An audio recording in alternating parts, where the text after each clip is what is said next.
আত্মাকে যা ধারণ করে, পোষণ করে বা দান করে। অথ ধাতু বা গতি, এই যেটা গতি সম্পন্নতা নিয়ে আমার একটা আমিত্ব, যে এই পুরো জিনিসটাকে ভিতর থেকে অবজার্ভ করছে, এই অবজারভারের কোনো ডেথ নেই। এই যে সব কিছুর পিছনে যে আছে, পুরো সিনেমাটার পিছনে যে আছে, আমি অসুস্থ হতে পারি, আমি সুস্থ হতে পারি, আমার ভালো লাগতে পারে, আমার বাজে লাগতে পারে, আমার দেহ থাকতে পারে, দেহ না থাকতে পারে, কি থাকতে পারে, কি থাকতে না পারে, আমার মনে থাকতে পারে, আমি ভুলে যেতে পারি। কিন্তু এই পুরো নাট্যটা যে দেখছে, এই পুরো নাট্যটা যিনি উপভোগ করছে, সেই আমি যখন একটা সিনেমা দেখি, সিনেমাটা আমার বাজে লাগতে পারে, সিনেমাটা আমার ভালো লাগতে পারে, কিন্তু দেখছি তো আমি। তেমন এই পুরো জিনিস, এই দেখাটা কিন্তু চলছে। সিনেমা শেষ হয়ে যেতে পারে। সিনেমা আজকে যেমন আমরা মহাবতার নরসিংহ সিনেমাটা দেখলাম, অপূর্ব সিনেমা, আপনাদের সবার গিয়ে দেখা উচিত, খুব ভালো সিনেমা, খুব ভালো সিনেমা। তো ওই সিনেমাটা দেখলাম, সিনেমাটা শুরু হলো, ছিলাম, সিনেমাটা মধ্য অবস্থায় ছিল, চলছিলাম, সিনেমাটা শেষ হয়ে গেল, আছি, আমি সাক্ষী এই জিনিসটা শেষ হয়ে যাওয়ার। এই যে সাক্ষী স্বরূপ হয়ে যে রয়েছে, এ কিন্তু নিরন্তর, এর কোনো থামা নেই, এর কোনো ইয়ে নেই, এর নিরন্তর চলছে।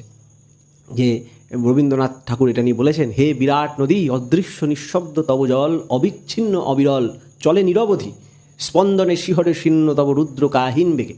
এই যে বেগে চলছে চলছে চলছে চলছে, এই ঠাকুর এটাকে বলছেন আত্মা আসছে অথ ধাতু থেকে, মানে গতি সম্পন্নতা। মান্ডুক্য উপনিষদের 7ম শ্লোকে বলা আছে যে নান্তঃ প্রজ্ঞম না বহিষ্প্রজ্ঞম নো ভয়ত প্রজ্ঞম না প্রজ্ঞান ঘনম না প্রজ্ঞম অব্যবহারম অলক্ষণম অচিন্ত্যম অব্যপবেশ্যম অচিন্ত্য প্রত্যাসারম, হ্যাঁ, শান্তম শিবম অদ্বৈতম স আত্মা স বিজ্ঞেয়।